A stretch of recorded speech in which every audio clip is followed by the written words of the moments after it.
ভারত গুলি করে বাংলাদেশ সীমান্তে হত্যা করছে, তার হাজার গুণ বেশি মানুষ প্রত্যেক দিন মেক্সিকান বর্ডার ক্রস করে সাউথ আমেরিকা থেকে আমেরিকাতে ঢুকছে, কিন্তু গুলি করে মানুষ হত্যা করছে না।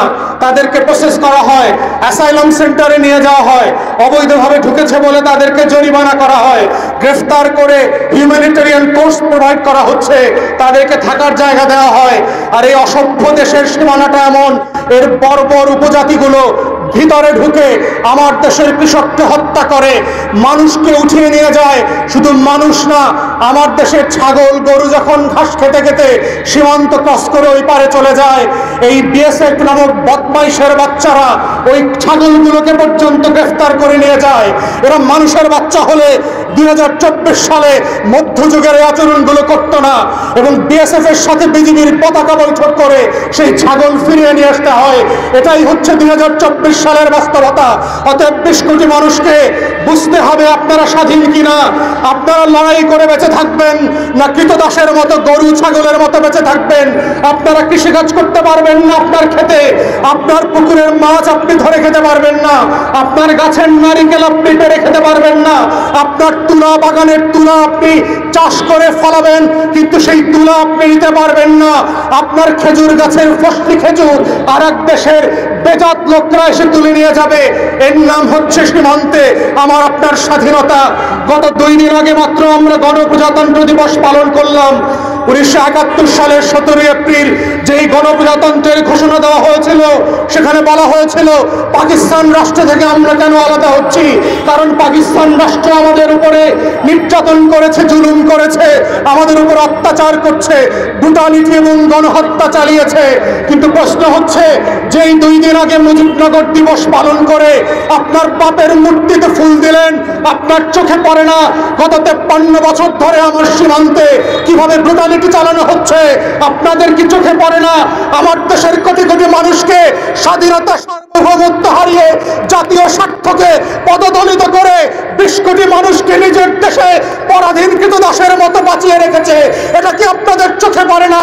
এই কেমন বেঈমান আওয়ামী লীগ, যাদের একাংশের নেতৃত্বে বাংলাদেশ যুদ্ধ করে স্বাধীন হয়েছে, সেই আওয়ামী লীগের নেতারা আজকে যুদ্ধের চেতনা বিক্রি করতে করতে বাংলাদেশের স্বাধীনতা বিক্রি করে দিয়েছে। এই আওয়ামী লীগ বাংলাদেশের স্বাধীনতা এবং সার্বভৌমত্বের সবচেয়ে বড় শত্রু। এই আওয়ামী লীগের নেতৃত্বে আজকে বাংলাদেশের প্রত্যেকটা স্বার্থ লঙ্ঘিত হচ্ছে। এই আওয়ামী লীগের নেতৃত্বে বান্দরবনের সীমান্ত আজকে অরক্ষিত হয়ে গেছে। এই আওয়ামী লীগের নেতৃত্বে বাংলাদেশের প্রত্যেকটা সীমানার প্রত্যেকটা জমিন, প্রত্যেকটা মানুষ আজকে নিরাপত্তাহীনতায় ভুগছে। অতএব এই জন্য আমরা বারবার বলেছি, বাংলাদেশের একমাত্র শত্রু হচ্ছে আওয়ামী লীগ, বাংলাদেশের জাতীয় শত্রু হচ্ছে আওয়ামী লীগ। এই আওয়ামী দখলদারদের হাতে 53 বছর পরে বাংলাদেশ আবার নতুন করে পরাধীন হয়ে গেছে। তাই এই লড়াই চালিয়ে যেতে হবে। আওয়ামী রাজাকারদের বিরুদ্ধে এই যুদ্ধ, আওয়ামী আলবদরদের বিরুদ্ধে এই যুদ্ধ, আওয়ামী হানাদারদের বিরুদ্ধে আমাদের নতুন করে স্বাধীনতা সার্বভৌমত্বের এই যুদ্ধ চলছে এবং চলবে। যেদিন আওয়ামী লীগ নামক এই পদার্থকে আমরা পরাজিত করে কঙ্কাল বানিয়ে বঙ্গোপসাগরে পাঠিয়ে দেব, সেদিন মাত্র শুধু আমার সীমান্তের প্রত্যেকটা জাতির জনগণ, গাছপালা, গরু ছাগল স্বাধীনভাবে দম নিতে পারবে। আদারওয়াইজ 20 কোটি মানুষের স্বাধীনতা সার্বভৌমত্বের কোনো গ্যারান্টি আওয়ামী লীগ নামক জন্তু ক্ষমতায় থাকা পর্যন্ত সম্ভব হবে না। তাই এই জাতির কাছে আমার আহ্বান, আপনাদের কাছে অপশন খুব পরিষ্কার, পরাধীন থাকবেন নাকি স্বাধীন হবেন? দাস দাসী আর কৃতদাসের মতো 400 বছরের গোলাম থাকবেন, নাকি লড়াই করে আন্দোলন করে রক্ত দিয়ে জীবন দিয়ে স্বাধীন থাকবেন? শিয়ালের মতো কুকুরের মতো বাঁচবেন না সিংহের মতো একদিন বাঁচবেন, রক্ত দিয়ে বাঁচবেন? এটাই বাংলাদেশের লড়াই, আগামী দিনের লড়াই, স্বাধীনতার লড়াই। সেই লড়াইতে আপনাদেরকে অংশগ্রহণের আহ্বান জানাই।